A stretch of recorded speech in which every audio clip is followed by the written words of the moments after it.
Mga Lodi, don't skip ads po tayo. Maraming salamat sa patuloy ninyong pagsuporta. Paki-like and share naman dyan mga Lodi. At sa mga gustong mag-donate sa ating GCash or regular na load, mag-comment lang po tayo. Para patuloy tayong makapag-upload ng mga bagong kabanata. Marami pong salamat. Subaybayan natin ang kwento ng isang kabataang nangarap para sa kanyang mga mahal sa buhay. Mula sa pinakamahina tungo sa pinakamalakas. Alamin natin ang kwento ng kanyang buhay. Kabanata 1651 hanggang Kabanata 1660. Kabanata 1651. Umalis ka na, wala akong oras makipag-usap sa iyo. Mahinang sabi ni Yehan, ang paglitaw ni Li Hentian ay nagparamdam na sa kanya ng intensyon ng kalaban. Ang lalaking ito, mukhang hindi niya seryoso si Li Hentian. Nang marinig ang mga salita ni Yehan, mga kakaibang ekspresyon ang sumilay sa mga mukha ng lahat. Balak mo pa ba akong hamanin sa Lijan Villa? Walang pakialam na tinitigan ni Yehan ang mga disipulo ng Lijan Villa. Wala silang anumang panghahawakan laban kay Yehan sa Lijan Villa, kaya hindi rin sila natatakot kay Yehan. Wala itong problema, siya at ako ay mga kalaban. Tumigil si Li Hentian sa ere sa harapan ni Yehan, at may nakakaakit na ningning sa kanyang malalim na mga mata, dahil nagkita tayo ngayon, magkaroon tayo ng magandang labanan. Ikaw, Yehan? Narinig ko na ang tungkol sa iyo simula nang mapasok mo ang ika-10 palapag ng Swordmaster Tower, at matagal ko nang inaasam ang isang laban sa iyo, at hindi mo maiiwasan ang laban na ito, tayo ay nakatadhana na maging mga kalaban. Nang marinig ito, nanlaki ang mga mata ng lahat. Matapos si Duguao, si Li Hentian ay gustong hamanin si Yehan, at ngayon na. Hihi, senior sister, may isa pang magandang palabas na mapapanood. Si Li Hentian ay may reputasyon na pinakamabilis sa Yaguang Region. Kahit ang mga lalaki mula sa Eagle Fort ay halos hindi manalo sa kanya pagdating sa bilis, maging sa body skills o swordsmanship, ang lalaking ito ay wala pang nakikitang kalaban. Ang magagandang mata ni Yan Yulan ay nakatitig kay Yehan at Li Hentian. Ang pagtayo ni Li Hentian para hamanin si Yehan sa oras na ito ay nagbigay din sa kanya ng kaunting pag-asa. Natalo ni Yehan si Duguao, kaya ba niyang manalo ulit laban kay Li Hentian? Sa ere, tinitigan ni Yehan si Li Hentian, at sinabi, ikaw ang numero 1 sa listahan ng mga bayani, kahit natalunin mo ako, ano ang mapapala mo? Wala akong pakialam sa katanyagan, ang pakialam ko lang ay ang mga kalaban. Mahinang sabi ni Li Hentian, bukod pa rito, tayo ay nakatadhana na maging mga kalaban noon pa man. Hindi ka makatatakas, bunutin mo ang iyong espada at lumaban ulit. Huwag mo akong pilitin na makipaglaban sa iyo. Alam mo, wala akong pakialam sa buhay o kamatayan ni Duguao. Nang marinig ito, nagbago ang ekspresyon ng dalawang kataas-taasang elder ng Sword Sect. Ngayon, ang buhay o kamatayan ni Duguao ay nasa kamay pa rin ni Yehan. Sa ngayon, natatakot akong wala akong oras para makipaglaro sa iyo. Walang pakialam na sagot ni Yehan. Para sa kanya, ang krisis na dala ng pag-alis sa Jansong ang pinakamahalaga ngayon. Natatakot akong kailangan mong maglaan ng kaunting oras ngayon. Walang ekspresyon ng mukha ni Li Hentian, at isang matalas na intensyon ng espada ang sumabog sa buong katawan niya. Ang kanyang kanang kamay ay nakalagay na sa hawakan ng espada, ang kanyang mga kilay ay lumilipad, at ang kanyang mga mata ay parang mga espada. Tulad ng isang nangungunang mandirigma sa mundong ito, ang kanyang intensyon ng espada ay naglalabas ng isang malakas na pagnanais na makipaglaban. Yehan, hindi angkop na manatili rito ng matagal. Ang mas matagal kang manatili, mas maraming aksidente ang mangyayari. Malalim na sabi ni Haring Helian sa tabi ni Yehan. Ngunit si Li Hentian ay isang mahirap na master. Kinagat ni Elder Yaogo ang kanyang labi, na parang may gusto siyang sabihin, ngunit hindi niya ito nasabi nang maabot niya ang kanyang bibig. Umalis na tayo. Mababa ang boses ni Yehan at tinitimbang niya ang mga kalamangan at kahinaan. Talagang hindi angkop na makipaglaban kay Li Hentian ngayon. Dito, maraming tao ang gustong patayin si Yehan, bukod pa sa dalawang kataas-taasang elder ng Sword Sect, at ang tuso na lalaking si Haring Yan. Bukod pa rito, si Yuan Feng ng Condor Eagle Castle ay napupuot kay Yehan, at walang garantiya na ang mga malalakas na tao sa Condor Eagle Castle ay hindi sasamantalahin ang pagkakataon para atakihin siya. Kung gusto mong umalis, kailangan mong tanungin ang espada ni Li Hentian kung pumapayag ako. Mahinang umungol si Li Hentian, at hinugot ang espada sa kanyang kamay na parang isang bituin na bumabagsak. Ang bilis ng pagbunot niya ng espada ay hindi nakita ng maraming practitioner sa mundo dahil ang bilis ng kalaban ay napakabilis. Bukod pa rito, mabilis na hinugot ni Li Hentian ang kanyang espada, at mas mabilis pa ang kanyang pagkilos. Halos pagkabunot niya ng kanyang espada, nasa harapan na siya ni Ye Han, na 100 metro ang layo mula kay Ye Han. Ito ay napakabilis na wala man lang silang oras para makapag-react, at diretsyong dumulas patungo sa lalamunan ni Ye Han. Naramdaman ito, nagbago ang mga mata ni Ye Han. Ang kumikislap na talas ay mas mabilis kaysa sa kanyang kakayahang tumugon, hindi pa nakakakita si Ye Han ng ganoong kabilas na espada sa mga master ng nakababatang henerasyon. Sa isang iglap kusang inilipat ni Ye Han ang kanyang posisyon, dahilan upang ang talim ng espada na nakatutok sa kanyang lalamunan ay dumaan sa kanyang pisngi, at nag-iwan ng isang nakasisilaw na mantsa ng dugo sa gwapong mukha ni Ye Han. Gayunpaman, ang pangalawang espada ni Li Hentian ay mas mabilis, mas mabangis, at mas matalas pagkatapos mapalampas ang unang espada. Naramdaman lamang ni Ye Han ang isang malamig na hininga na kumapit sa kanyang leeg. Umatras ka. Sa puntong ito ng buhay at kamatayan, gumawa ng hakbang si Haring Helian, at ang espada sa kanyang kamay ay hamarang sa nakamamatay na espada ni Li Hentian na parang teleportasyon, at itinulak siya pabalik. Helian Liu yun? Kung makikialam ka sa mga bagay ng mga kabataan, papatayin kita. Sa sandaling maitapon ni Haring Helian si Li Hentian, lumabas ang kataas-taasang makapangyarihan mula sa Lijian Villa, at isang nakakatakot na kataas-taasang aura ang sumabog sa paligid niya, kasama ang nakakagulat na intensyon na pumatay. Nang makita ito, ang mga mata ng mga taong nasa paligid ay kumislap sa pagkamangha. Ang eksena kanina ay nangyari ng napakabilis, ito ay mas malakas kaysa kay Ye Han na halos mamatay sa lugar sa ilalim ng pag-atake ni Li Hentian na mas mabilis kaysa sa kidlat. Ang bilis ni Li Hentian ay napakabilis. Batay sa kanyang kasalukuyang bilis, ang isang cultivator lamang sa huling yugto ng junior rank ang makakamit ang kanyang antas. Isang ningning ang sumilay sa maulap na mga mata ni Elder Huaying ng Frost Palace. Noong nakaraan, si Li Hentian ang pinakakatakot sa tatlong masasamang espiritu sa Yaoguang Domain. Kahit na si Duguao ay wala pang ganap na katiyakan sa lahat ng mga taon na ito, hindi niya hamanin si Li Hentian, na nasa unang ranggo sa listahan ng mga bayani, dahil alam niya kung gaano kapangit ang kalaban, kung hindi, dahil sa mapagmataas na ugali ni Duguao, natatakot ako na sinuntok na niya si Li Hentian. Kabanata 1652. Sa mundo, lahat ng kataas-taasang nilalang ay nakatitig sa eksena. Kung hindi dahil sa biglaang pagkilos ni Haring Helian kanina, ang kalalabasan ni Ye Han ay hindi mahuhulaan. Sa sandaling ito, ang mukha ni Ye Han ay naging lubhang mapusyaw. Sa kanyang kaliwang mukha, mayroong isang marka ng espada, at may mga manipis na hibla ng dugo na umaagos palabas. Kung hindi siya kusang tumugon kanina, ang kanyang ulo ay mawawala na. Kumikislap ang mga mata ng dalawang kataas-taasang elder ng Jansong, si Duguao ay nasa mga kamay ni Ye Han ngayon, at walang pag-aalinlangan na hinamon ni Li Hentian si Ye Han. Sila ay orihinal na pasibo, ngunit ngayon ay tila sila ay naging mga papel na hindi na kailangan. Sa ere, ang kataas-taasang makapangyarihan ng Lijian Villa ay walang awa na tinitigan ang tatlong kataas-taasang nilalang sa likuran ni Ye Han, at ang kanyang boses ay umalangaw-ngaw. Ngayon, sinasabi ko na, sino mang manggahas na makialam sa mga gawain ng mga kabataan, papatayin ko siya, sino man iyon.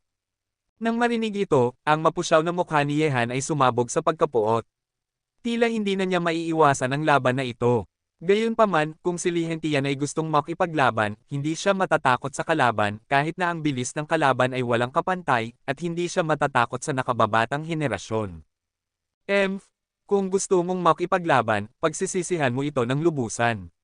Tinitigan ni Ye Han si Li Hentian, na nakatayo na may hawak na espada, ang kanyang mga mata ay parang matatalas na gilid, kaya lang siya makikipaglaban, at sa wakas ay napigilan ng nakakatakot na lakas ang kalaban ay hindi makakapagdulot ng bakas ng espiritu ng pakikipaglaban.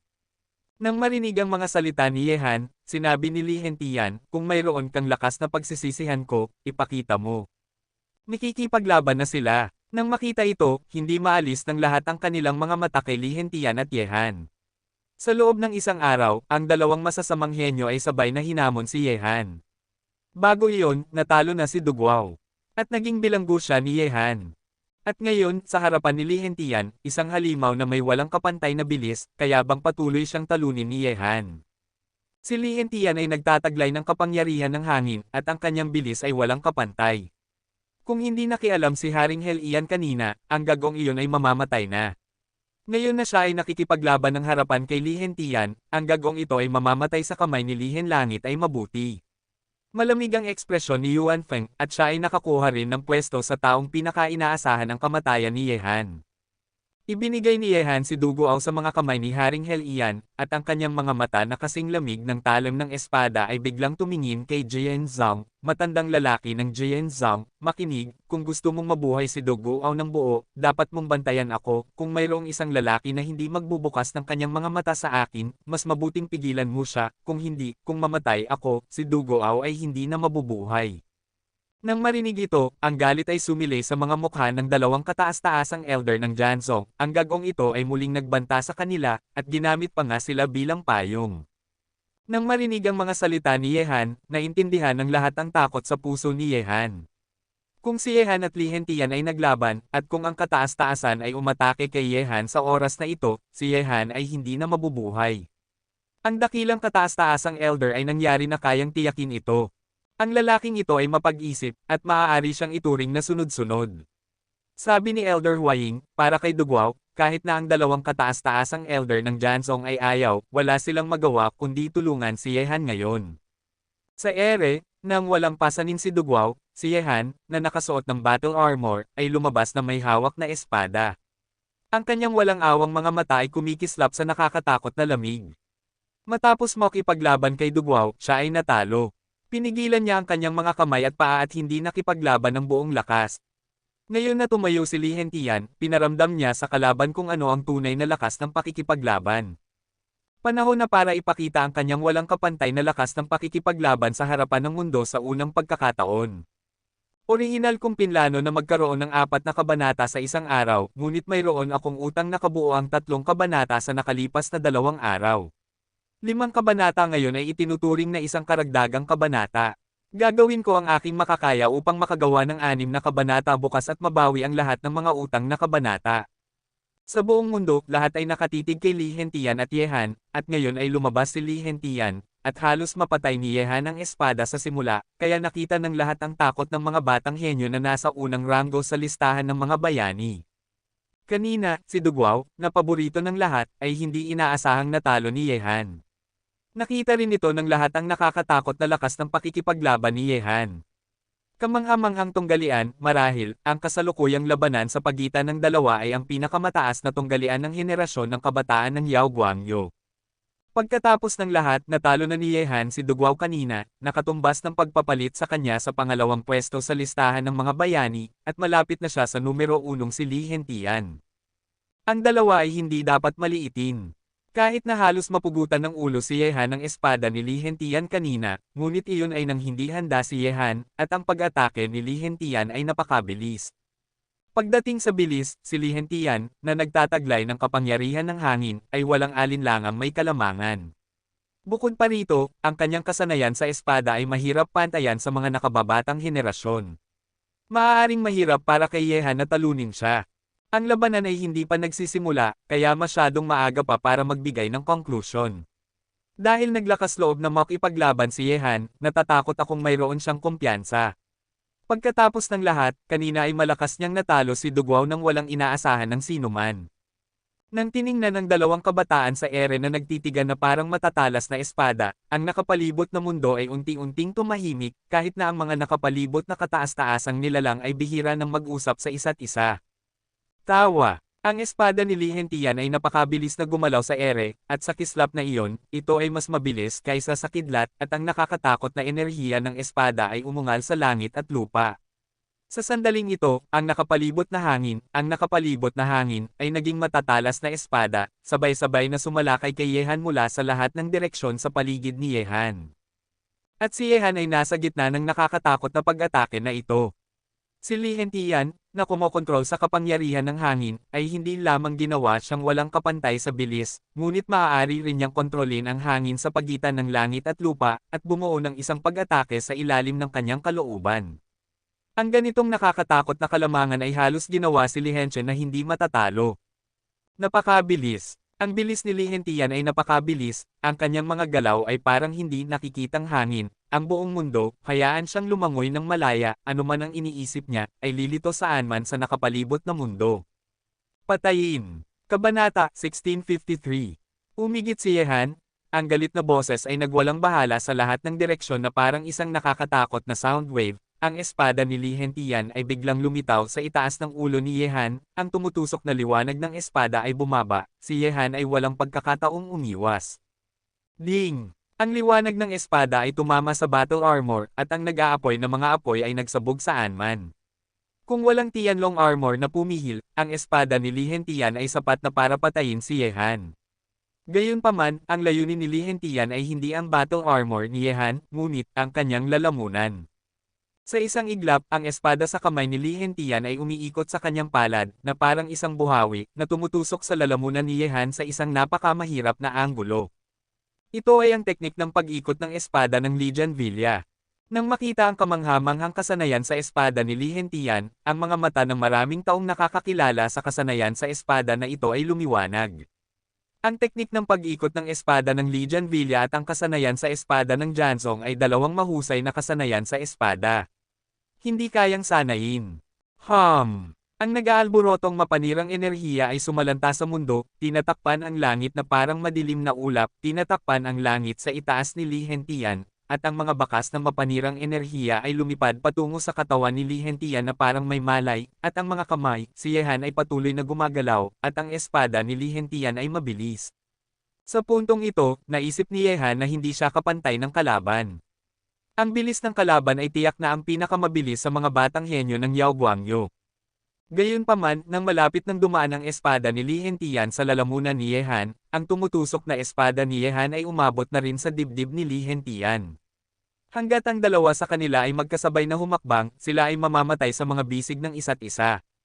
Sa isang iglap, ang buong eksena ay tila nagyelo sa sandaling ito.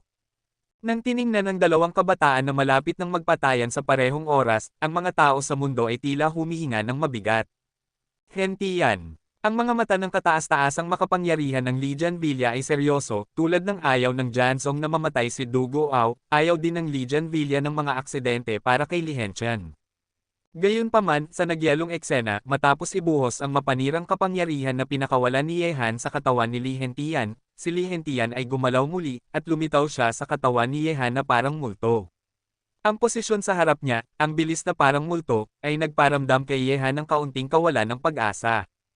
Malinaw na alam ni Li Hentian ang kakilakilabot ng mapanirang kapangyarihan ni Yehan, sa sandaling makontrol ng mapanirang kapangyarihan ang kanyang isipan, si Li Hentian ay matatalo sa tunggalian sa pagitan ng dalawa. Pagdating sa bilis, ikaw ay talagang makapangyarihan.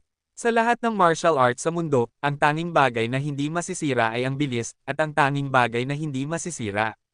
Susunod, matikman mo rin ang kapangyarihan ng aking gintong kapangyarihan.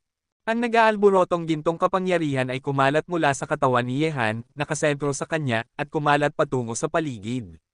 Sa isang iglap, isang gintong karagatan ang nabuo sa paligid ni Yehan, at ang napakamatalas na kapangyarihan ay umalog sa hangin sa pagitan ng langit at lupa.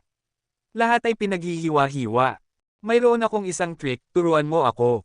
Walang ekspresyon ang mukha ni Li Hentian, at bigla, nakita niya ang espada ng kalaban na nakaturos sa langit. At pagkatapos, ang malakas na hangin sa pagitan ng langit at lupa ay umuungal, at ang tunog na parang umuungal na mga multo at lobo ay nag-alingaw sa lahat ng direksyon sa pagitan ng langit at lupa, saan man may hangin, tila mayroong ganoong tunog. Ang tunog ay kumalat na parang isang nakakatakot na sound wave, na nagpapahirap sa ilang mga cultivator sa mga kaharian ng Netherworld at concentration na lumaban, at lahat sila ay nakatingin sa eksena ng may takot. Ang kapangyarihan ng hangin ni Li Hentian ay masyadong malakas. Nanginginig ang mga puso ng lahat. Sa isang iglap, ang marahas na hangin mula sa langit at lupa ay nagsama-sama, na bumubuo ng mga mapanirang bagyo na maaaring pamunit sa kawalan. Pagkatapos, ang mga bagyong ito sa buong langit ay nagsama-sama at diretsyong nagwala sa gintong karagatan sa kawalan. Gupitin. Hawak ni Yehan ang espada, at ang gintong karagatan sa paligid niya ay nagsama-sama rin patungo sa longevity sword ni Yehan. Ang gintong espada ay maaaring pumutol sa langit at umiikot pababa laban sa bagyo. Agad, nagulat ang lahat na makita, ang gintong liwanag ng espada ay pamunit mula sa tuktok ng bagyo, at sa ilalim ng bagyo ay ang katawan ni Li Hentian. Espada ng bagyo, sirain. Isang nakakatakot na tunog ang lumabas mula sa bagyo, at pagkatapos, ang langit na puno ng hindi nakikitang enerhiya ng espada ay sumugod mula sa bagyo. Ang mga enerhiya ng espada na ito ay lahat ay nagdadala ng kapangyarihan ng hangin, at ang bilis ay mas mabilis kaysa kay Li Hentian mismo. Ding ding ding! Sa isang iglap, si Yehan ay tinamaan ng daan-daang espada, bawat isa ay tumama sa battle armor ni Yehan, na nagpadala kay Yehan na lumipad ng libu-libong metro ang layo. Nang pinapanood ang figure ni Yehan na patuloy na umatras sa kawalan, ang enerhiya ng espada na puno ng langit ay paulit-ulit na umaatake kay Yehan. Ang ganitong nakakatakot na pag-atake, kung iba ang tao, natatakot akong sila ay papatayin na ng enerhiya ng espada na puno ng langit sa sandaling ito. Ang enerhiya ng espada ay pinaghihiwa-hiwa. Gayunpaman, dahil sa proteksyon ng Tianlong Battle Armor, kahit na siya ay nakaranas ng ganitong nakakatakot na pag-atake mula kay Li Hentian, si Yehan ay walang ipinakitang anumang mga sugat sa kanyang katawan. Isang maliit na mapula-pula lang. Gayunpaman, ang kakilakilabot ng galaw ni Li Hentian ay hindi maikikaila. Malinaw kay Yehan ang puntong ito. Kung wala siyang Tianlong armor para protektahan siya, hindi siya mamamatay sa mabilis at makapangyarihang pag-atake ng enerhiya ng espada, ay malubhang masasaktan. Kabanata 1654. Tunay ngang isa lang ang hanay ng baluti sa antas ng hari ng langit sa Yaoguang Domain. Gamit ang baluting ito para protektahan siya, ang aking mga paraan ay hindi man lang siya masasaktan, banal na kamay sinaunang master ng espada. Sa mga mata ni Li Hentian, ang pinakakatakot na liwanag ng espada ay kumislap, na parang ang kanyang dalawang mata ay naging dalawang matatalas na espada sa sandaling ito, na nagsisikap na patayin ang lahat sa mundo. Ito na ang pinakamalakas na kasanayan sa espada ni Hentian.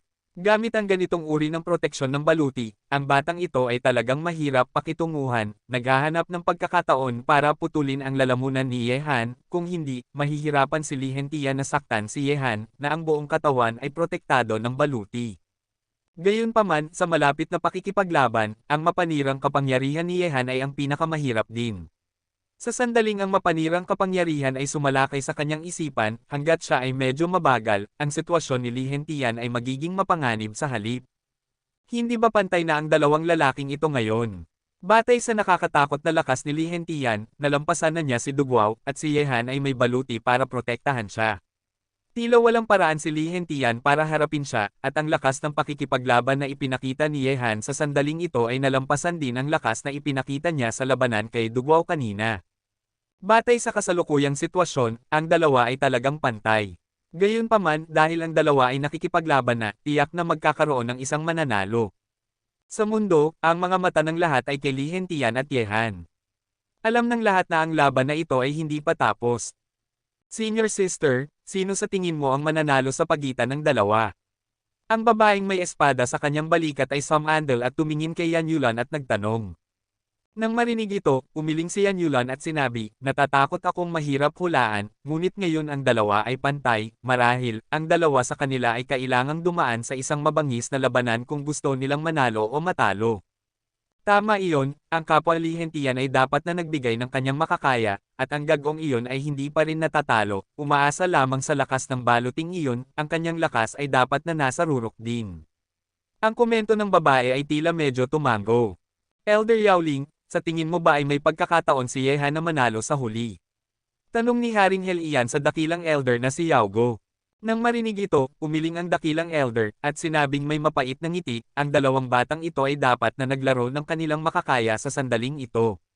Sa huli, sino ang mananalo sa pagitan ng dalawa sa kanila? Kahit ako ay hindi masasabi. Gayunpaman, ang lakas ng batang ito ay laban na sa langit, at maaari siyang makipagkompetensya kay Li Hentian sa ganitong antas. Sa sandaling si Yehan ay nasa kaharian din ng mababang karangalan, si Li Hentian ay maaaring wala man lang pagkakataon na gumawa ng hakbang. Ganito ang sabi ni Wu Shengwang. Gayunpaman, sa oras ng pag-uusap sa pagitan ng langit at lupa. Sa langit, libu-libong metro ang layo mula kay Hentian, ang mapula-pulang kutis ni Yehan ay dahan-daang bumalik sa normal sa ilalim ng pagpapakain ng puwersa ng buhay. At pagkatapos, na may isang ngisi sa sulok ng kanyang bibig, siya ay lumingon pagkatapos ay tumingin si Li Hentian, nakapaglaro ka na ba ng sapat? Ang turno ko na kapag nakapaglaro ka na ng sapat. Ano? Ang mga salita ni Yehan ay nagparamdam sa lahat sa mundo na nagulat. Ano ang ibig sabihin ni Yehan sa mga salitang ito? Nang marinig ito, ang matatalas na mata ni Li Hentian ay kumislap ng isang matalas na tingin, at mula sa nakangiting mukha ni Yehan, naramdaman niya na may paparating na krisis. Sinabi ko na pagsisisihan mo ito ng lubusan, ngunit ngayon, ang pagbibilang pababa ay nagsimula pa lang. Ang mga salitang ito ay nagparamdam sa mga ekspresyon ng lahat na nagyelo. Maaaring hindi pa nagbibigay ng kanyang makakaya si Yehan. Ang pag-iisip na ito ay sumilay sa isipan ng lahat. Kahit na ang mga mata ng kataas-taasang master ay kumikislap sa pagkamangha, ang lakas ng pakikipaglaban ni Yehan ay laban na sa langit. Kung si Yehan ay maaari pang sumabog sa batayan na ito, imposibleng isipin ng mga tao. Ngumiti si Yehan ng isang uhaw sa dugo, at pagkatapos, nakita niya ang kanyang paa na malakas na tumama sa kawalan. Sa tulong ng nakakatakot na puwersang iyon, ang katawan ni Yehan ay sumugod na parang isang kanyan, at sa isang iglap, lumitaw na siya sa langit. Sa harapan ni Li Hentian. Nang makita ito, ang figure ni Li Hentian ay kumislap, at siya ay nag-teleport sa kawalan na parang multo. Sa mundong ito, may hangin, at maaari pa rin niyang kontrolin ang lahat. Lumabas ka, ngayon ang iyong unang labanan. Bigla, may kumislap na liwanag sa pagitan ng mga kilay ni Yehan, isang sinag ng liwanag ang sumugod mula sa pagitan ng kanyang mga kilay, at pagkatapos, ang sinag ng liwanag na ito ay nagbagong anyo, at isang tunay na figure ang lumitaw sa tabi ni Yehan, at ang figurang ito ay eksaktong kapareho ng kay Yehan.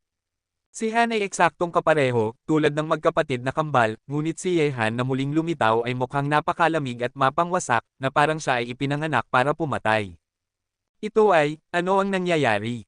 Bakit may dalawang Yehan? Nagulat ang lahat sa mundo, at ang mga pagbabago sa katawan ni Yehan ay nagparamdam sa kanila ng kaunting hindi paniniwala.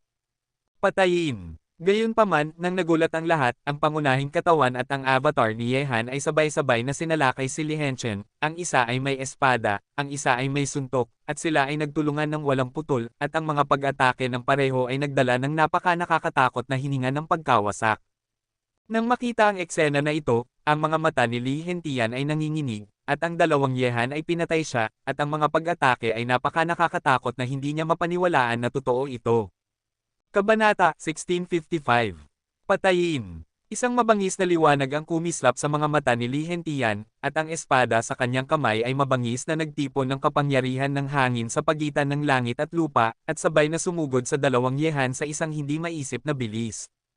Gayunpaman, sa sandaling ito, nakita ko ang avatar ni Yehan na tumalon pasulong, at ang Taisho ay kumalat na may 100 hakbang, na parang isang malaking rock na nagwawagayway ng kanyang mga pakpak, na dumaan sa ulo ni Li Hentian. Nang siya ay tumugon, ang avatar ni Yehan ay lumitaw na sa likuran ni Li Hentian, at ang Heavenly Demon Fist ay pinakawalan, at ang kamao na may dala ng napakalaking mapanirang enerhiya ay tumama sa likod ni Li Hentian na mabigat na parang bundok tay. Boom! Ang nakakatakot na kapangyarihan ay direktang nagpabagsak kay Li Hentian sa ere, na muling nag-spray ng dugo mula sa kanyang bibig. Ang avatar ni Yehan ay katumbas na ng 70% ng kapangyarihan ni Yehan sa kanyang kasagsagan. Gamit ang suntok na ito, kahit na si Li Hentian ay hindi mamamatay, iyon ay upang magdusa ng isang kakila-kilabot na malubhang pinsala, mas masahol pa kay Dugu Ao. Galit na Diyos! Nang makita ito, ang kataas-taasang makapangyarihan mula sa Lijian Villa ay nag-teleport, pinipigilan si Li Hentian na nagsusuka ng dugo at lumilipad pabalik. Sa sandaling ito, si Li Hentian ay lubhang mahina, at ang banal na liwanag sa kanyang mga mata ay unti-unting nawawala. Muling nakipaglaban, sa isang galaw lamang, si Li Hentian ay nagdusa ng isang nakakatakot na suntok at malubhang na sugatan. Ang eksena ay nagparamdam sa lahat sa paligid niya na manhid ang kanilang mga anit.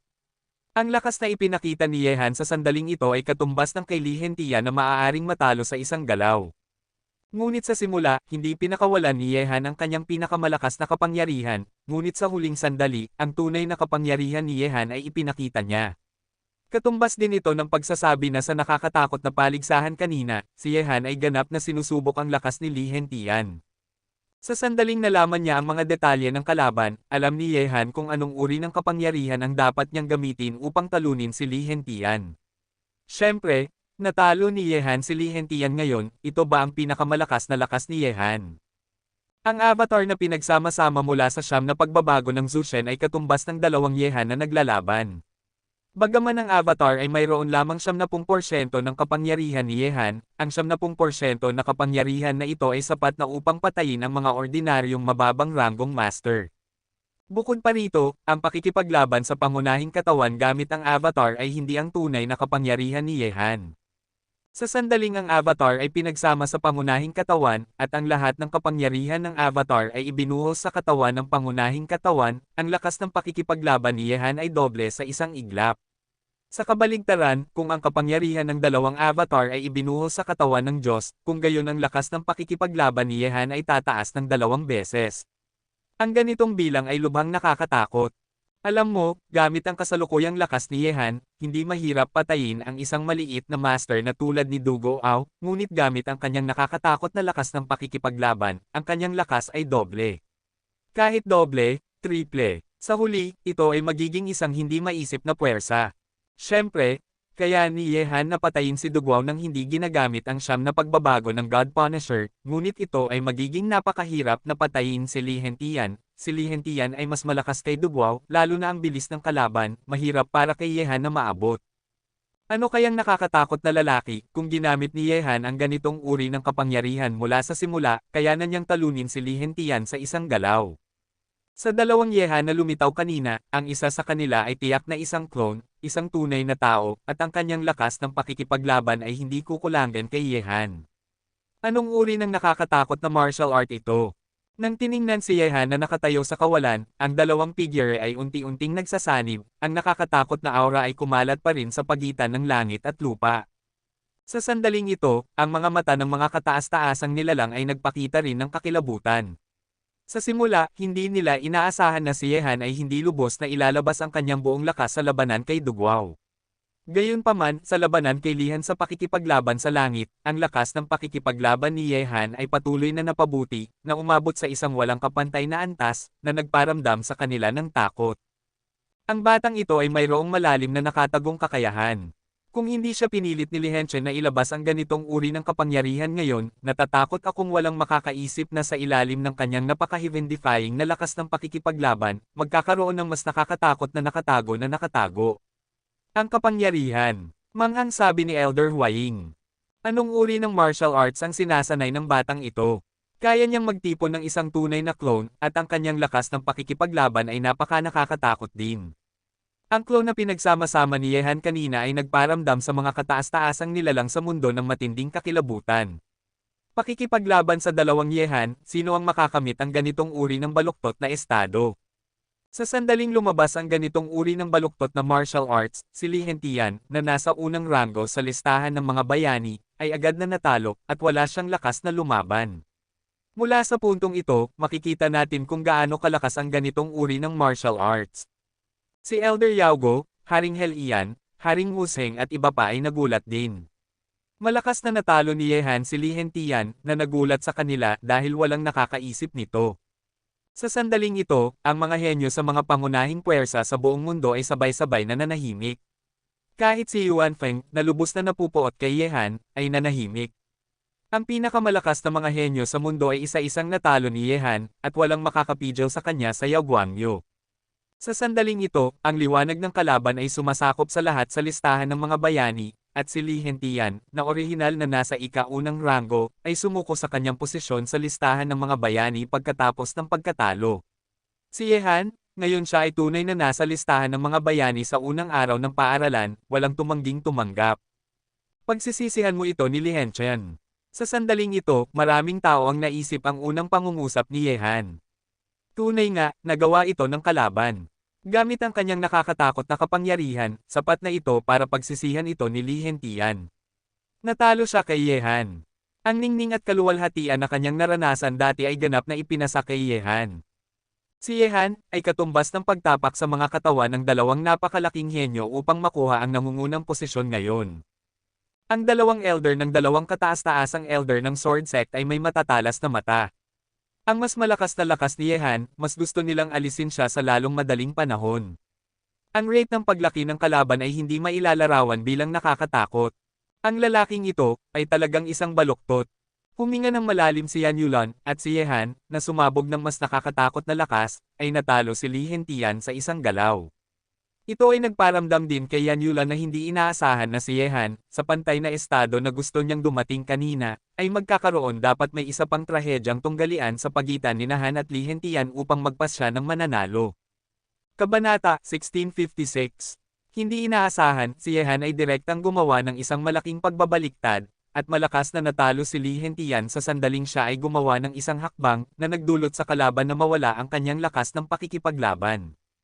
Ang ekspresyon ni Haring Yan ay napakamalamig din. Sa ngayon, si Yehan ay lumikha ng isang makapangyarihang puwersa sa lungsod ng kadiliman. Hindi lamang ang sinaunang master ng espada ang nakatayo sa likuran niya, sina Haring Helian at Haring Wusheng ay nakatayo rin sa parehong kampo sa kanya. At ang relasyon sa Medicine Valley ay hindi pangkaraniwan din. Kung magpapatuloy ang mga bagay na ganito, gamit ang nakakatakot na bilis ng pagpapabuti ni Yehan, ang kanyang Yanwang Mansion ay magiging mas at mas hindi ligtas sa madilim na lungsod. Ang dahilan kung bakit ang mga malalakas na lalaki ay maaaring magkasama ay dahil kay Yehan.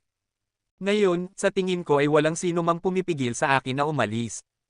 Habang ang pag-uusap sa pagitan ng langit at lupa ay kumukulo, ang boses ni Yehan ay unti-unting umalangaw-ngaw sa kawalan. Nang marinig ito, ang kumukulong boses ay unti-unting humina.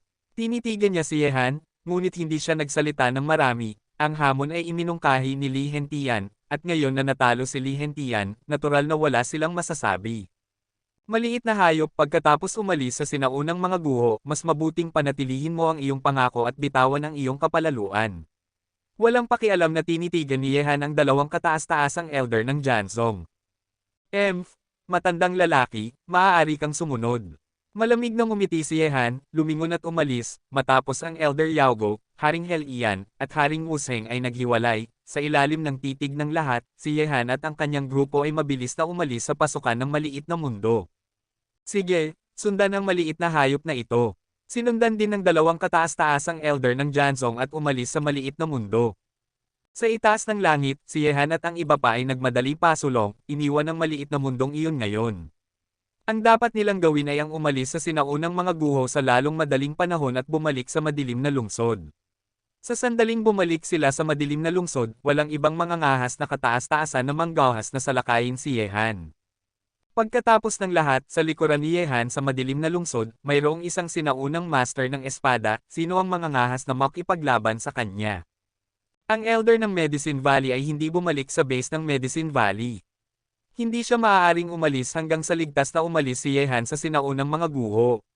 Sa likuran nila, ang dalawang kataas-taasang elder ng Jansong ay hindi aatake kay Yehan. Gayunpaman, pinangunahan ng nakakatakot na bilis ng tatlong kataas-taasang nilalang, sa loob ng wala pang kalahating oras, si Yehan at ang iba pa ay nakarating sa gilid ng sinaunang mga guho, na kung saan ay ang linya na naghahati sa sinaunang mga guho at sa madilim na lungsod. Tigil. Sa likuran ni Yehan at ng iba pa, ang dalawang kataas-taasang elder ng Sword Sect ay dumaan kay Yehan at sa iba pa na parang isang bug zone ng hangin, na hamarang sa kanilang daan sa harapan. Bata, oras na para tuparin mo ang iyong pangako. Malamig ang ekspresyon ng dalawang kataas-taasang elder ng Jansong na tinitigan si Yehan. Kung papayagan si Yehan na sumulong, papasok siya sa madilim na lungsod. Pagpunta sa madilim na lungsod, si Dugwao ay naging isang pangmatagalang bihag sa mga kamay ni Yehan. Nang makita ito, si Yehan at ang iba pa ay tumigil. Matandang lalaki, maibabalik ko ito sa iyo, ngunit kung ito ay mahuhulog sa aking mga kamay sa susunod na pagkakataon, hindi na magiging madali para sa kanya na mabuhay pa. Malamig na ngumiti si Yehan, pagkatapos ay sumulyap kay Haring Helian. Nang makita ito, si Haring Helian ay direktang itinapon si Dugwao na nasa pagkawala pa rin ng malay, at kinuha ng malamig na nagmumukhang Elder Jansong. Maliit na gagong, sa pagkakataong ito ay mayroon kang malaking kapalaran. Isang araw ay babayaran mo ako ng doble kaysa sa inilagay mo sa akin, Jansong. Ang malamig na boses ay kumalat sa pagitan ng langit at lupa, at pagkatapos, ang dalawang kataas-taasang elder ng Jansong direktang dalhin si Dugwao palayo ng mabilis. Gusto ko talagang panatilihin ang dalawang matandang ito. Isang intensyon na pumatay ang sumilay sa mukha ni Wusheng Wang. Nang marinig ito, sinabi ni Haring Helian, hindi ito ang tamang oras upang magsimula ng isang ganap na digmaan laban sa Jansong. Sa sandaling ang dalawang matandang ito ay talagang mawala, ang tatlong master ay tiyak na mababaliw. Sa sandaling sila ay maging malupit sa lungsod ng kadiliman, ito ay magiging kakilakilabot. Maaari itong ituring na paggalaw ng buong katawan gamit ang isang buhok, marahil maraming tao ang lalabas sa oras na iyon, at mahihirapan tayong lumaban. Nang marinig ang mga salita ni Haring Helian, ang mga mata ni Wusheng Wang ay kumislap. Bagaman mayroon silang isang sinaunang master ng espada na sobrang malakas, ngunit ang sinaunang master ng espada sa Yaoguang Domain ay mayroon ding pantay na makapangyarihang kaaway. Sa sandaling siya ay tumalon lumabas, kung gayon ang madilim na lungsod ay walang anumang kalamangan sa pagharap sa Jansong. Bukod pa rito, maaaring hindi posible na panatilihin ang 2 taong ito. Ang dakilang elder ng Medicine Valley ay sumulyap sa kawalan sa malayo, sumikip ang kanyang mga mata at sinabi, ang Jansong ay may 3 kataas-taasang elder, at sa tingin ko ang isa pa ay dumating na rin. Dito, ito ay dahil lamang sa mayroon tayong dugwaw bilang isang bargaining chip sa ating mga kamay, kaya hindi siya nang ahas na magpakita, sa sandaling hindi natin ibigay si dugwaw, magkakaroon ng isa pang malaking labanan dito. Nang marinig ito, kumunat ang noo ni Yehan, isa pang elder ng Jansong ang dumating na. Bukod pa rito, nararamdaman ko na ang tusong haring yan ay maaaring narito rin. Patuloy ni Haring Helian. Sinabi ni Elder Yaogo kay Yehan, Yehan, hindi angkop na manatili rito ng matagal. Dapat kang magmadali pabalik sa lungsod ng kadiliman. Sa sandaling bumalik ka sa lungsod ng kadiliman, gaano man sila kakatapang, hindi sila mangangahas na magkagulo. Tumango si Yehan at sinabi, dakilang elder, maraming salamat sa iyo ngayon. Ngumiti ang dakilang elder at sinabi, huwag kang masyadong magalang, ikaw na bata.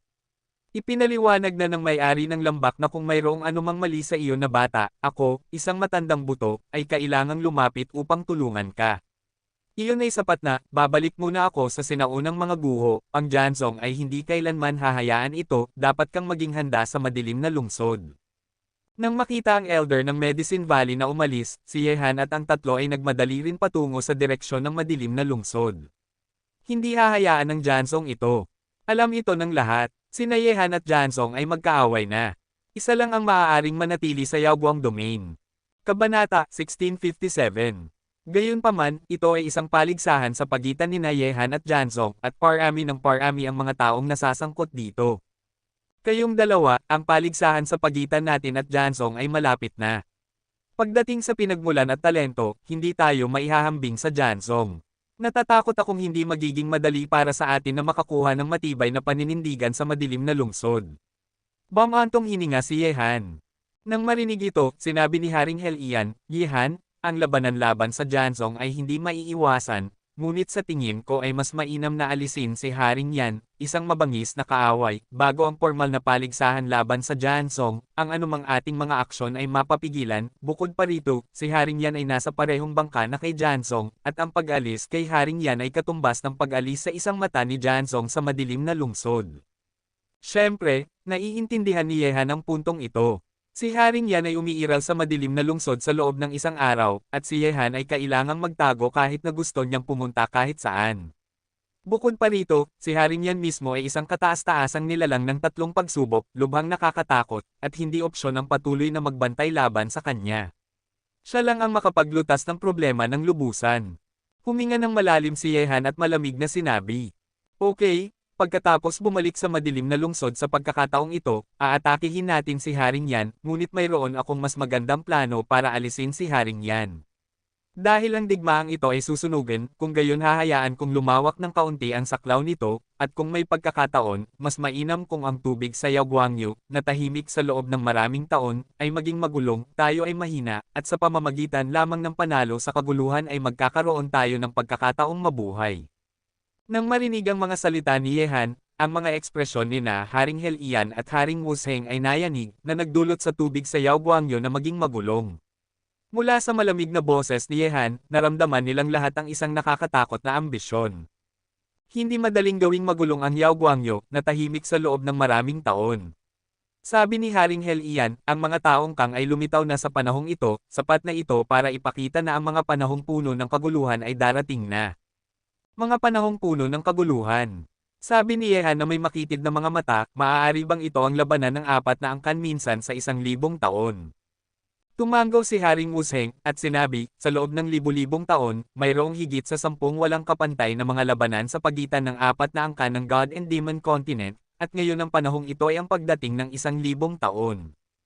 Ayon sa nakaraang mga alituntunin, natatakot ako na ang 4 na angkan ay ang labanan sa pagitan nila ay malapit ng sumabog muli. Bukod pa rito, kahit ang Kang Clan, isang lahi na naubos, ay naruroon sa panahong ito, na naglalarawan din sa puntong ito. Kang Clan. Kumunat ang noo ni Yehan, at sinabi, ang babaeng nagkunwaring lalaki ay napaka-nakakatakot, at siya ay isang kataas-taasang nilalang na sa murang edad. Kung ang ganitong uri ng henyo ay nagmula sa Kang Clan, kung gayon ang lahing ito ay marahil ay lubhang nakakatakot. Bumantong hininga si Haring Helian, ang Kang Clan ay isa sa 12 sinaunang angkan. Ang Kang Clan sa kanyang kasagsagan ay halos nagpuno sa buong lahi ng tao, ngunit sayang na ang lahing ito ay sa huli ay nawasak ng lahi ng tao mismo, walang nakakaalam kung ang kapanganakan ng Kang Clan ay mabuti o masama para sa lahi ng tao. Ang lahi ng tao ay nagwasak sa Kang race. Isang kakaibang kulay ang sumili sa mga mata ni Yehan. Ang Kang Clan ay orihinal na kabilang sa lahi ng tao, kaya bakit sila nawasak ng lahi ng tao? May 4 na kabanata ngayon, at ang 2 utang na kabanata ay dadagdag mamaya. Ang lahi ng tao ay nagwasak sa Kang Clan. Natatakot akong may kwento dito. Ang Kang Clan ay orihinal na kabilang sa lahi ng tao. Kahit na gustong makipaglaban ang lahi ng tao sa kanilang sarili, ang ganitong makapangyarihang lahi ay hindi maaaring mawala sa pamamagitan lamang ng pagpuksa. Tumango si Haring Helian at sinabi, sa labanan ng 4 na angkan libu-libong taon na ang nakalilipas, ang Kang Clan, na kabilang sa pinakamakapangyarihang panig ng lahi ng tao, ay biglang nahulog sa angkan ng demonyo, na nagulat sa buong lahi ng tao at nagdusa ng malubhang pagkalugi. Sa oras na iyon, sa ilalim ng pamumuno ng ilang mga emperador ng langit ng lahi ng tao, ang mga taong Kang ay naging mga target ng karaniwang pagkawasak ng lahi ng tao.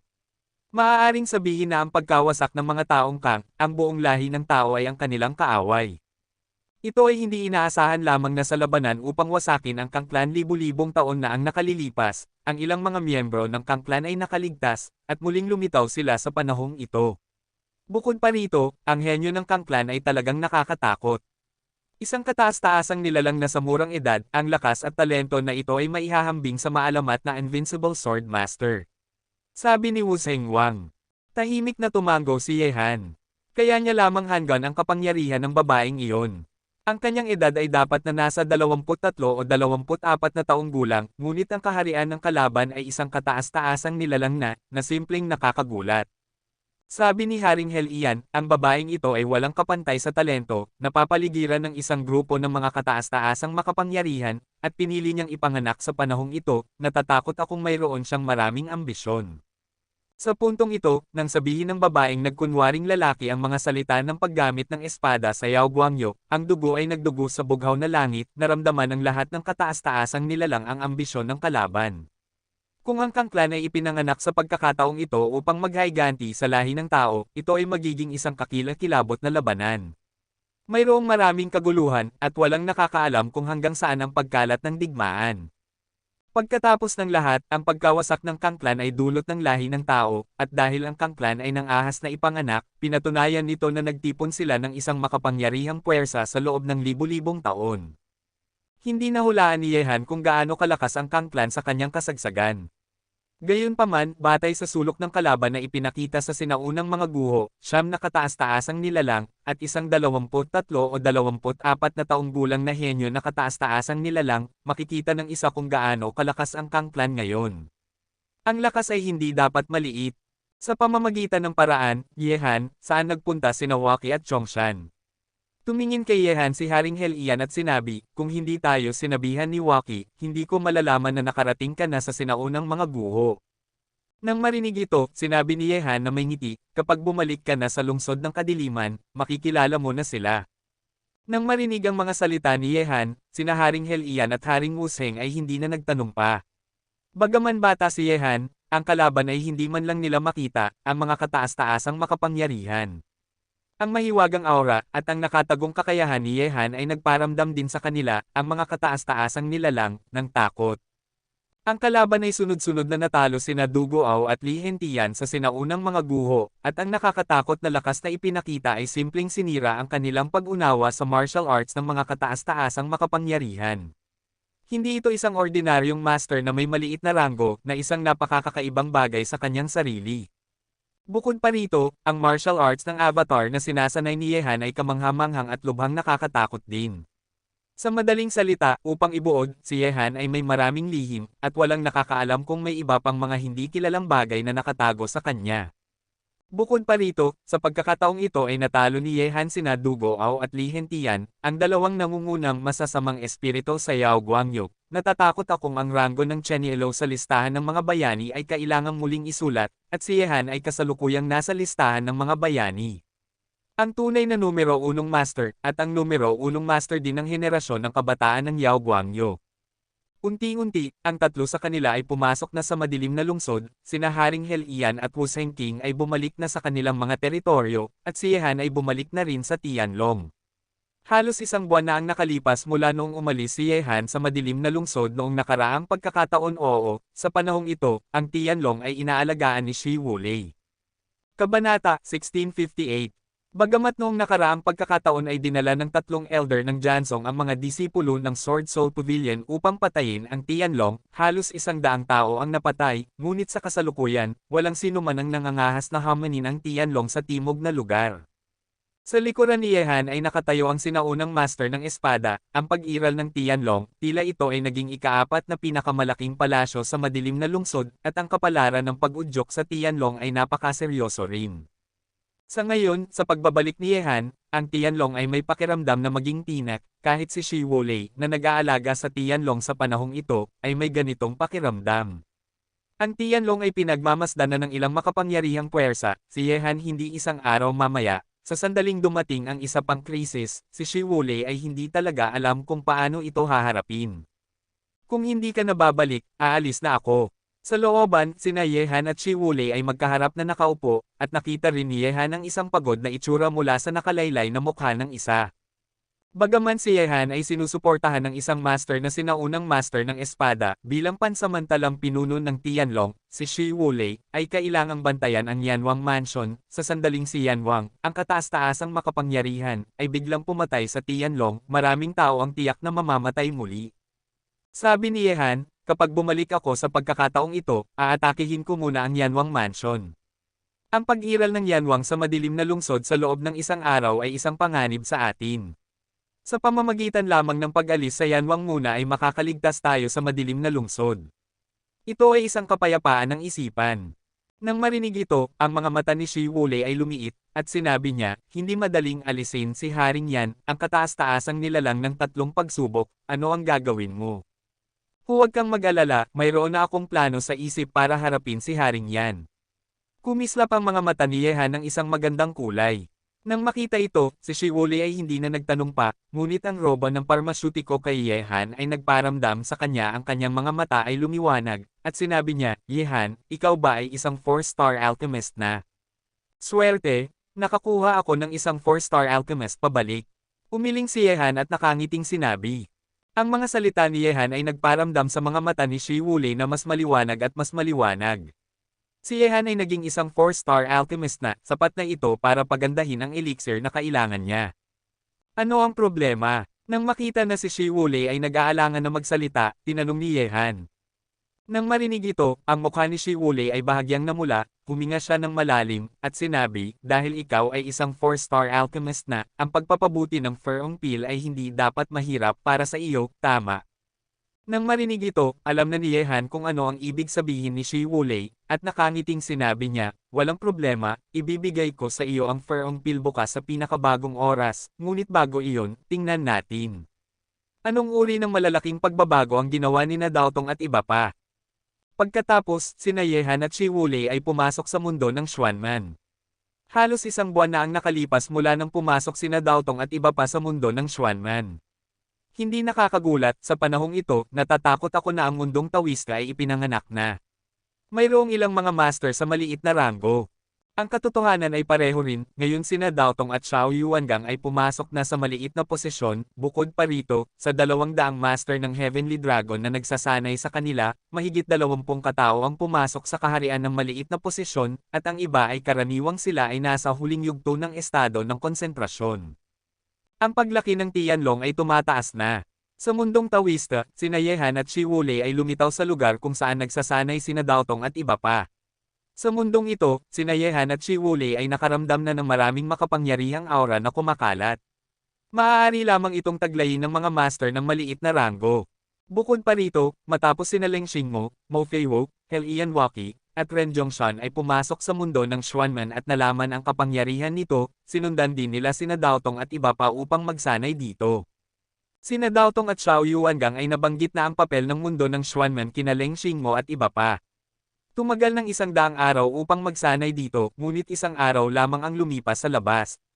Ang ganitong nakakatakot na banal na lugar para sa pagsasanay ay matatagpuan sa buong Yaoguang Domain, hindi lumabas.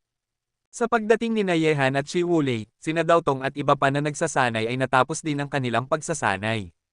Sa sandaling ito, sina Daotong at Xiao Yuangang ay umabot na sa tuktok ng unang yugto ng maliit na karangalan, at ang aura sa kanilang mga katawan ay lubhang makapangyarihan. Nagparamdam ito kay Helian Waki at Ren Zhongshan sa tabi niya ng inggit. Noong una, sina Daotong at Xiao Yuangang ay mas mahina kaysa sa dalawa sa kanila, ngunit ngayon, ang kalaban ay naiwan na sila, medyo madali para kay Xiao Zun na talunin sila gamit ang lakas ng rurok sa unang yugto. Hehe, oo, ang dalawa sa inyo ay mas mabilis na umunlad kaysa sa inaasahan ko. Ngumiti si Yehan at naglakad kasama si Shi Wulei. Nang bumalik siya sa madilim na lungsod gaya ng inaasahan niya, sina Daotong at Xiao Yuangang dapat na pumasok na sila sa maliit na katayuan, ngunit sina Daotong at Xiao Yuangang ay nasa rurok na ng junior na katayuan. Kayo dalawang lalaki ay talagang maswerte. Dapat kong alam na dapat akong sumama sa junior brother Ye sa madilim na lungsod. Isang ngiti ang lumitaw sa mukha ni Leng Xingmo, si Yehan ay may ganoong makapangyarihang pagsasanay. Masaya rin siya para kay Yehan na ang banal na lupa ay nagsanay ng mga master. Ngumiti si Daotong kay Leng Xingmo, lahat ay kapalaran. Kung sina Xiao Yuangang at ako ay sumali sa Jansong, natatakot ako na nasa kaharian pa rin kami ng pagkakaisa ngayon, ngunit ngayon na nandito ka na, mahabol mo rin kami sa lalong madaling panahon. Ngumiti si Leng Xingmo at sinabi, ngayon, tututuon ko ang dalawang lalaking ito. Kuya Ye, maaari ba akong magsanay dito araw-araw sa hinaharap? Tumingin kay Yehan si Mo Feiwo na may maliwanag na mga mata. Ang tanong na ito ay ang gusto ring itanong ni Helian Waki at Ren Zhongshan. Yehan, ayaw nilang palampasin ang ganitong banal na lugar para sa pagsasanay. Nang makita ito, nakangiting sinabi ni Yehan, dahil pinapasok ko na kayo sa mundong daos ng ito, syempre maaari kayo. Nang marinig ang mga salita ni Yehan, ang mga mata ni Helian Waki at Ren Zhongshan ay kumislap sa tuwa. Kasabay nito, alam din nila na dahil ginawa ni Yehan ang desisyong ito, tinatrato na niya sila bilang kanyang sarili. Pagkatapos, ipinakilala rin ni Yehan sina Leng Xingmo at Mo Feiwo kay Shi Wulei. Sa ngayon, si Shi Wulei ang nag-iisang babae sa senior management ng Tianlong, at ang pagsali ni Mo Feiwo ay nagdulot din kay Shi Wulei na makahanap ng kapareha. Matapos magkakilala ang lahat, nagpunta rin si Yehan upang suriin ang mga resulta ng pagsasanay ni Zia Tianlong at iba pa. Matapos magsanay sa mundong tawiste sa loob ng halos 1 buwan, ang lakas ng Tianlong ay lubos na napabuti. Gayunpaman, pagkatapos ng panahong ito ng pagsasanay, oras na para umalis ang grupong ito ng mga tao sa mundo ng Xuanman. Gamit ang kanilang kasalukuyang lakas, kaya na nilang harapin ang Yanwang Mansion. Bukod pa rito, hindi maaaring paboran ang isa kaysa sa isa. Mayroong higit sa 100 master ng Heavenly Dragon sa tirahan ng Tianlong, ang kanyang lakas ay hindi napabuti, at ang malaking pagkakaiba sa lakas sa pagitan ng dalawa ay hindi isang magandang bagay para sa Tianlong. Kabanata 1659. Siyempre, sina Daotong at Xiao Yuangang ay umalis sa mundo ng Xuanman kasama ang grupong ito ng mga tao, ngunit sina Leng Xingmo at Mo Feiwo ay hindi umalis. Hindi na nila mapigilan ang pagsasanay dito ng matagal, alam nilang lahat, sa pamamagitan lamang ng pagtataas ng sariling lakas ay matutulungan niya si Yehan sa madilim na lungsod. Sina Helian Waki at Ren Zhongshan ay kailangang bumalik muna, at bumati kina Haring Helian at Wu Sengwang. Matapos maayos ang lahat, si Yehan ay nagmadali patungo sa lugar kung saan ang sinaunang baliw ay naninirahan ng nag-iisa. Tinulungan ng matandang lalaki ang Tianlong sa mahirap na panahon nang wala siya. Kahit na siya ay isang guro, si Yehan ay kailangang lumapit upang pasalamatan siya ng personal ng isang beses. Bukod pa rito, kailangan pa rin ni Yehan ang tulong ng matandang kapwa na ito pagdating sa pakikipaglaban sa Yan Wangfu. Nang dumating si Yehan sa looban kung saan ang sinaunang baliw ay naninirahan ng nag-iisa, ang kalaban ay nakasandal sa reclining chair at nagbababad sa araw na may nakaka-relax na ekspresyon sa kanyang mukha. Mukhang isang matandang lalaki na nagtatamasa ng natitirang bahagi ng kanyang buhay na tinatamasa ang kanyang pagtanda, ngunit ang kanyang dilaw ng ngipin at anuman ang tingin mo sa mga sirang damit, mukhang isang pulubi sa kalye. Ang pagdating ni Yehan ay nagparamdam kay Madman Go na imulat ang kanyang mga mata at tumingin sa kanya, at sinabi, pumunta ako sa Medicine Valley at naging isang 4-star alchemist. Ikaw na bata ay hindi sasamba sa ibang guro, tama. Maaari bang iyon si Yao Fentian? Matandang gamit. Nang marinig ito, umupo si Yehan sa tapat ng baliw na si Gu, at nakangiting sinabi, paano naman iyon, ngunit nakakita talaga ako ng isang magandang bagay nang pumunta ako sa Medicine Valley sa pagkakataong ito. Ang sinaunang baliw ay tamad na sinabi, bukod sa Vine of Life, ano pang magagandang bagay ang mayroon ang Medicine Valley. Ang matandang lalaking iyon na si Yao Fentian ay kaya lang hawakan ng Vine of Life sa kanyang mga kamay. Matandang lalaki, mali ka. Nakakita ako ng isang semi-imperial artifact sa Medicine Valley. Ngumiti si Yehan. Nang marinig ito, si Madman Go ay agad na umupo ng tuwid, ang kanyang mga mata ay kumislap, maaari bang ito ang Sky Burning Maze? Tumango si Yehan, at sinabi, tila ang Sky Burning Maze ay maaaring umunlad sa sarili nitong. Ito ang unang pagkakataon na nakakita ako ng ganoong sandata. Bigyan mo ako ng isang Stone of Life, at makakagawa ako ng ganoong self-evolving na sandata.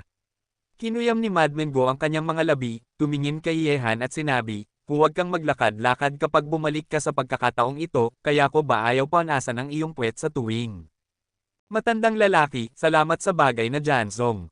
Kinuyam ni Yehan ang kanyang mga labi at nagpatuloy, gusto ko ring tumigil, ngunit gamit ang Jansong bilang isang makapangyarihang kaaway, natatakot akong hindi nila ako bibigyan ng oras. Mayroon pa ring banta ni Haring Yan sa madilim na lungsod, kaya gusto kong hilingin sa iyo na mag-shot ulit at tulungan akong sirain si Haring Yan.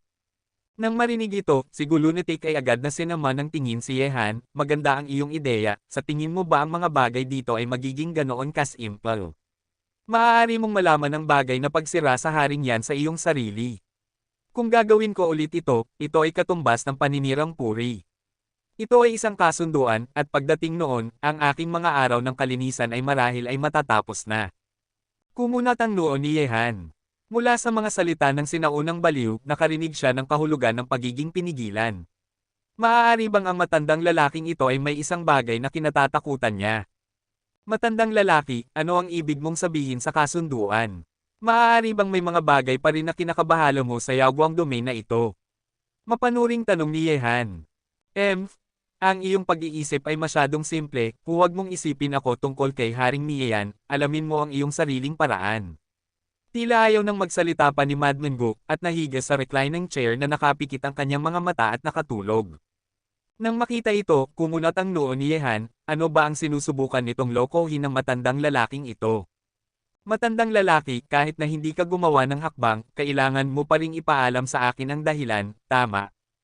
Tumingin si Yehan kay Madman Go at umiling. Ang matandang lalaking ito ay tumangging gumawa ng hakbang na nagparamdam kay Yehan na hindi inaasahan. Sa imahinasyon ni Yehan, upang harapin ang isang master na tulad ni Haring Yan sa lungsod ng kadiliman, si Madman Go ay dapat na kumilos. Pagkatapos ng lahat, si Haring Yan ay ang kataas-taasang nilalang ng tatlong pagsubok, sina Haring Helian at Haring Wusheng na pinagsama ay hindi kapantay ng isa't isa. Bata, maliban na lang kung ito ay isang bagay na may kinalaman sa iyong buhay o kamatayan, hindi ako kikilos. Ito ang kasunduan na ginawa ko sa isang tao. Nasira ko na ang kasunduan na ito ng ilang beses bago. Kung ang taong iyon ay pupunta sa madilim, natatakot ako na ang mga nakaraang sama ng loob at sama ng loob ay muling magaganap. Kung hindi ako ipinanganak, ang kalaban ay hindi rin ipinanganak. Kung gagawin ko talaga ito, ang kalaban ay marahil ay lalabas upang gumawa ng mga bagay. Kapag dumating ang oras, ang sinaunang baliw ay gustong magsalita, tumigil siya sa pagsasalita. Sabi ni Yehan, kaya ka naninirahan ng nag-iisa sa lungsod ng kadiliman. Kung hindi ka pa pumunta rito, natatakot akong walang sino man ang makakapagyakap dito. Naiintindihan ko na ngayon na si Qin Wu daw, ang matandang lalaking iyon, ay may ideya sa akin. Mukhang hindi masaya si Madman Go, si Yehan. Qin Wu daw ay gustong gamitin siya bilang isang kalasag para kay Yehan dahil sa mga problema na kanyang dinadala. Okay, aasikasuhin ko ang bagay na Haring Yan sa aking sarili. Huminga ng malalim si Yehan at sinabi, gayunpaman, gusto ko talagang malaman kung sino ang taong maaaring magparamdam sa iyo ng takot. Masasabi ko lang sa iyo na naninirahan ako ng nag-iisa sa lungsod ng kadiliman, at ang kalaban ay nasa lungsod ng kadiliman. Kinakalkala ang oras, daan-daang taon na ang nakalipas. Ayos na iyon, bumalik ka na, bata. Kumaway si Madman Go at ipinikit muli ang kanyang mga mata. Nang makita ito, si Yehan, na orihinal na gustong magpatuloy sa pagtatanong, ay wala nang magawa kundi sumuko. Dahil sinabi ng matandang lalaki na hindi na siya kikilos ulit, hindi siya mapipilit ni Yehan, ngunit ang nagparamdam kay Yehan ng pagkamausisa ay ang taong may kasunduan sa sinaunang baliw, sino iyon? Tila kung gusto mong alisin si Haring yan, kailangan mong mag-isip ng ibang paraan. Matapos umalis sa lugar kung saan naninirahan ng nag-iisa ang sinaunang baliw, si Yehan ay nag-iisa na naglakad-lakad sa kawalan. Si Haring yan ay ang kataas-taasang nilalang ng tatlong pagsubok at ang kanyang lakas ay makapangyarihan. Paggamit. Matapos isipin ito, huminga ng malalim si Yehan, ngunit hindi pa sigurado si Yehan kung ang kapangyarihan na gusto niyang hiramin ay magtatagumpay. Siyempre, kung ito ay magtatagumpay, magkakaroon ito ng malaking kahalagahan. Pagkatapos, bumalik si Yehan sa tirahan ng Tianlong. Sa oras na ito, sina Hel Ianwaki at Ren Zhongshan ay nagmadali ring bumalik. Napakaganyak nila sa mundong tawiste ni Yehan, kaya sinabi nila kay Hel Ian matapos sina Wang at Wu Seng Wang, ang dalawa ay agad na sumugod. Kabanata 1660. Siyempre, alam ni Yehan ang mga iniisip ng 2 taong ito, ngunit dahil pinili na niyang magtiwala sa isa't isa, hindi na siya tatanggi sa kanila. Bukod pa rito, sina Hel Ianwaki at Ren Zhongshan ay isa rin sa mga daanan na nag-uugnay kina Haring Hel Ian at Haring Wu Seng. Matapos sina Hel Ianwaki at Ren Zhongshan ay pumasok sa mundo ng Taoista upang magsanay, nagpadala rin si Yehan ng mensahe kina Haring Hel Ian at Haring Wu Seng gamit ang Soul Jade Sleep. Sa pagbabalik mula sa sinaunang mga guho, ang tatlo sa kanila ay nag-iwan na ng marka ng kaluluwa sa Soul Jade Sleep ng isa't isa, upang maging mas madali para sa tatlo sa kanila na makipag-ugnayan sa isa't isa. Pagkatapos, nagsimula na ring pagandahin ni Yehan ang Firm Pill para kay Shi Wulei. Ang ganitong uri ng Firm Pill upang maibalik ang kanyang hitsura ay isang 3rd grade elixir. Gamit ang kasalukuyang antas ng alchemy ni Yehan, natural na madali niya itong mapapaganda. Sa maraming mga gamot na nakuha ni Yehan mula sa sinaunang mga guho, mayroon ding mga gamot na kailangan upang pagandahin ang Firm Pill. Ang mga gamot na iyon ay handa na ni Yehan na magkaroon ng oras upang pagandahin ang isang batch ng 1st grade hanggang 4th grade elixir. Sa ngayon, ang mga tao ng Tianlong ay napabilis na umunlad sa mundong Taoista sa pamamagitan lamang ng pagsasanay ng aura. Sa sandaling pagsamahin sila sa elixir, ang kanilang pag-unlad ang bilis ay magiging mas mabilis. Bearer. Ang nag-aapoy na apoy ay sumusunog sa ilalim ng hurno ng alchemy, at nagsimula ng pagandahin ni Yehan ang Firm Pill. Ang mga babae ay partikular na nag-aalala tungkol sa kanilang hitsura sa bagay na ito, lalo na ang mga babaeng may mga depekto sa mukha tulad ni Shi Wulei. Tila hindi alintana ni Shi Wulei ang peklat sa kanyang mukha, ngunit ito rin ay isang sugat sa kanyang puso. Kalahating oras na ang nakalipas, natapos na ni Yehan ang pagpapabuti ng Firm Pill, at mayroong kabuoang 18 Firm Pills. Ang mga pilang ito ay sapat na upang maibalik ang hitsura ni Shi Wulei. Matapos ang alchemy, si Yehan ay dumating sa looban. Sa oras na ito, sina Haring Hel Ian at Haring Wu Seng ay dumating na sa Tianlong, at sina Shi Wulei, Daotong, at Xiao Yuangang ay sumama sa kanya. Nang makita si Yehan na papalapit, sina Haring Hel Ian at Haring Wu Seng ay medyo nagtataka. Si Yehan ay bumalik lang sa madilim na lungsod, kaya bakit niya muli silang hinanap? Pasensya na sa pagpapahintay sa inyong dalawa ng napakatagal. Umupo si Yehan sa harap ng mesa ng bato, pagkatapos ay naglagay ng isang maliit na puting bote sa harap ni Shi Wulei, at nakangiting sinabi, narito ang kailangan mo. Nang marinig ito, ang mga mata ni Shi Wulei ay kumislap sa tuwa, tumango siya kay Yehan at pagkatapos ay umalis sa looban, malamang na ibalik ang kanyang hitsura, ang dahilan kung bakit hindi siya pumasok sa mundong Taoista upang magsanay ng sarado ang pinto ay dahil upang maghintay kay Yehan na pagandahin ang Firm Pill. Yehan, bakit mo kami hinahanap ng ganoon kabilis? Tanong ni Haring Hel Ian. Tumango si Yehan at sinabi, gusto kong pumunta ulit sa sinaunang mga guho, at ngayong gabi lang. Kung kikilos ka sa gabi, maiiwasan mo ang mga hindi kinakailangang problema. Nang marinig ang mga salita ni Yehan, parehong natigilan sina Haring Hel Ian at Haring Wu Seng, at pumunta sa sinaunang mga guho.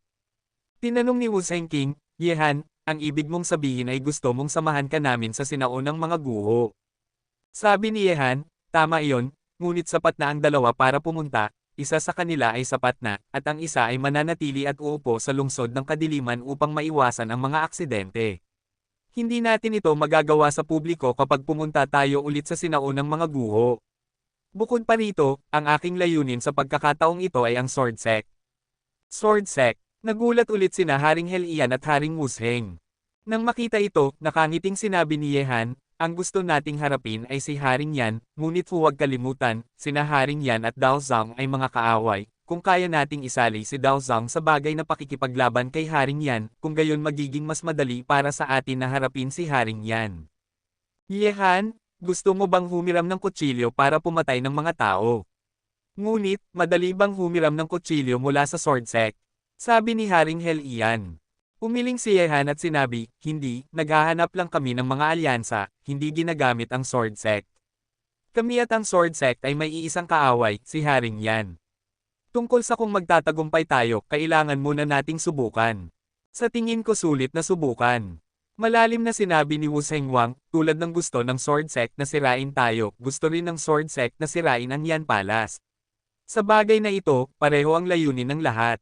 Dahan-dahang tumango si Haring Helian, at sinabi kay Yehan, okay, sasamahan kita sa Sword Sect, at si Brother Ren ay mananatili at uupo sa madilim na lungsod. Sa sandaling matagumpay nating mapag-isa ang Sword Sect, kung gayon ang Yanwang Mansion ay dapat na nasa lungsod. Nawala na ang madilim na lungsod. Nang marinig ito, tumango si Yehan na may ngiti. Sa sandaling matagumpay ang alyansa sa Janzong, ang kanyang susunod na plano ay maisasagawa ng maayos. Sa pamamagitan ng paraan, alam ba ninyong dalawa ang sino man sa Yaoguang Realm na makakatayo balikat sa sinaunang master ng espada? Tumingin kina Haring Helian at Haring Wusheng si Yehan at tinanong ang kanyang mga pag-aalinlangan. Kaya ko lang ito itanong kina Haring Helian at Haring Wusheng, marahil ay may alam sila batay sa kanilang karanasan. Nang marinig ito, sina Haring Helian at Haring Wusheng ay nagtinginan, at ang kanilang mga kilay ay kumunot. Mula sa mga mukha ng dalawa, nasabi ni Yehan na dapat silang may alam. Ngunit may mga taong makakatayo balikat sa banal na kamay.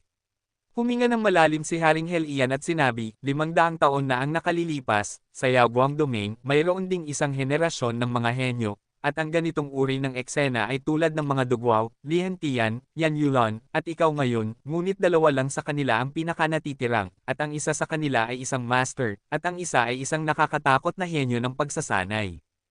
Maaari bang ang taong ito ang kinatatakutan ng matandang baliw? Tanong ni Yehan, na kumunat ang noo. Mahirap hulaan kung ano na ngayon ang henyo ng pagsasanay 500 taon na ang nakalilipas. Tumango si Haring Helian at sinabi, ang taong ito ay tulad ni Yan Yulon sa Ice Palace ngayon. Sinasanay niya ang kapangyarihan ng Yin at Yang, at ang kanyang lakas ay lubhang nakakatakot. 500 taon na ang nakalilipas, ang taong ito at ang banal na kamay ay kilala bilang Yao Guangyo ay may dalawang master, isang master ng sandata at isang master ng array, ngunit tila ang taong ito ay hindi mula sa Yao Guangyo, at ang iyong guro na si Qin Wu daw ay tila may maraming pag-aalinlangan sa kalaban. Nang marinig ito, kumunat ang noo ni Yehan. Paano nasasangkot ang kanyang guro na si Qin Wu daw? Natatakot akong iilan lang ang nakakaalam kung ano ang partikular na sitwasyon. Sabi ni Haring Helian.